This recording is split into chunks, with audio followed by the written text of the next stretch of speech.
What's good? Welcome back to the channel, guys. In today's video, going to be covering super dragons with 3 clones for the balloons coming out of the blimp.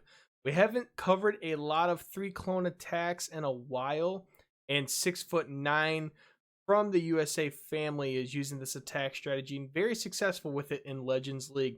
If you guys like today's video, smash the like button for me. If you guys aren't subscribed to the channel yet, please subscribe to the channel, turn on those notification bells so you know when these videos are coming. We'll get right into the action.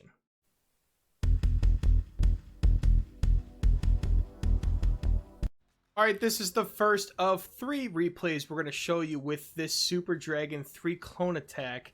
And this is a box style anti-2-star base. Now, Super Dragons are really strong against C-style bases just because they're so compact and you can pick up a lot of splash value. I've been using Blizzard Hydra a lot currently in Legends League. And we were discussing earlier on my Twitch chat about how much I struggle to attack those bases with the current army strategy I'm using. But 6'9" is going to start his army from 12 to 3, bring the Warden over at 1 o'clock with the blimp, get the blimp down underneath the Warden ability. We're going to get these clones down with the Rage, and you can see how much value we're going to pick up in this inner part of the base. We're going to get quite a few buildings. We're going to get the Town Hall down and help the Super Dragons go around the Town Hall poison, which is going to help us for later on in the attack. Still had a freeze. We used that last freeze. Finally deploy the RC down here at 5 o'clock. She's going to come in and just help sweep the rest of this base and clean it up. But we were talking about how these bases, you can pretty well smash these bases with some Electro Dragons or Super Dragons, but those Blizzard Hydra attacks definitely is a lot more challenging. It's just, especially if you're not using a Lava Hound to get that blimp to the Town Hall compartment or near it. If you're using Blizzard Lalo, it's a little bit different because you're not really prioritizing taking on the Town Hall with the Blizzard. When I'm using Blizzard Hydra, my main priority is taking on the Town Hall. Not really worried about the CC with the Hydra troops just because they could take out most CCs with no problem. But the Town Hall is more important because you don't want your dragons to get stuck up in the Town Hall poison. Didn't have any Super Dragons left at the end, but this base was pretty well smashed, and the Queen was going to finish it off. On this second base layout, we have a diamond-style base. And the one thing I did notice, the way 6' was attacking these bases, is he's actually spreading these Super Dragons out. You know, primarily when I attack with this army, I like to compact them, but this is actually allowing him to pick up a lot more defenses very early on in the attack, and then just prioritize saving about 3 or 4 of them in the middle and having 2 of them on either side of the main army going around taking out some of these buildings and defenses for later on. And it definitely helps with the funneling process. It's going to keep 3 of these dragons or 4 of these dragons stacked on top of each other going through the middle of the base, and they're going to wipe out a lot of these big defenses quickly. And then it's just going to help with his heroes later on too. I mean, you can see this entire left side of the base got completely melted by those 2 Super Dragons. Now they're going to work up into the Eagle because the balloons took out everything down here near the Town Hall. And now he's got the pack of heroes coming from the 6 o'clock range to clean up the rest of the base. He lost the majority of his Super Dragons, but it's literally not even going to matter just because he has a freeze and he has his heroes all full health besides the Warden. And your heroes are extremely strong. I mean, they're the best troops you got in your army.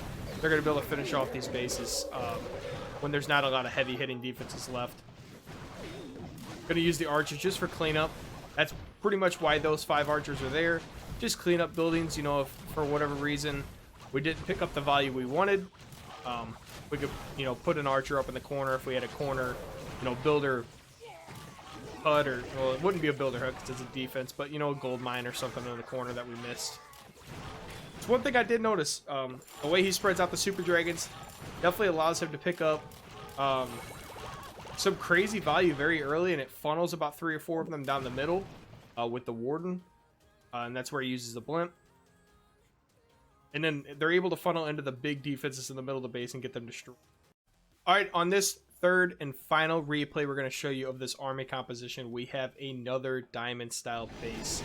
We're going to get that big massive spread of these Super Dragons again from the 1 to 3 o'clock range, and then we're going to use the Warden with the group that we're going to send right down the middle.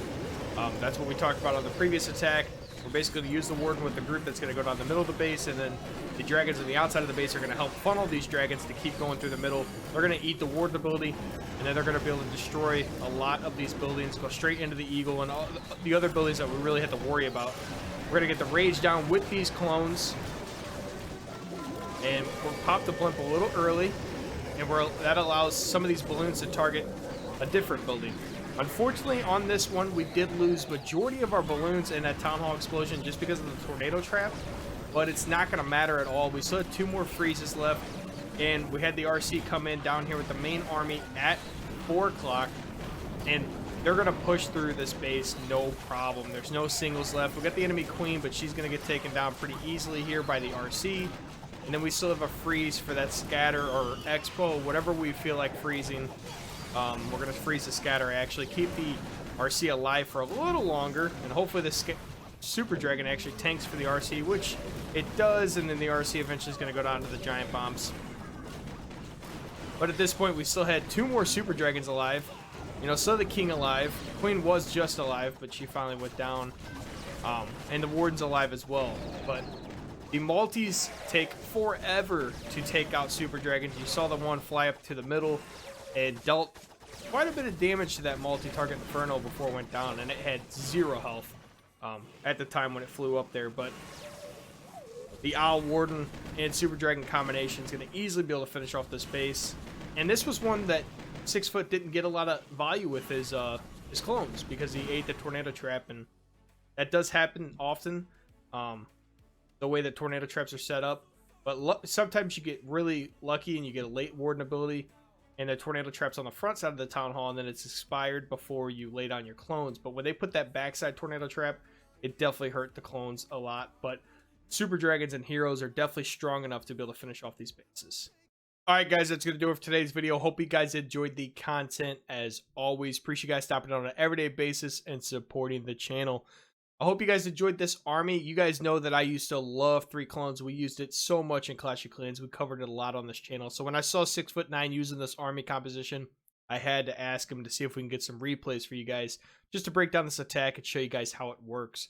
If you guys are free tomorrow, we are actually hosting our birthday stream on the Twitch channel. The link will be in the description below at 6 p.m. CDT time. And we will be having knockouts. We're going to play 10 rounds of knockouts, and the winners will win $10 of each round. If you guys like today's video, smash that like button for me. If you guys aren't subscribed to the channel yet, please subscribe to the channel. Turn on those notification bells so you know when these videos are coming. We'll catch you next time.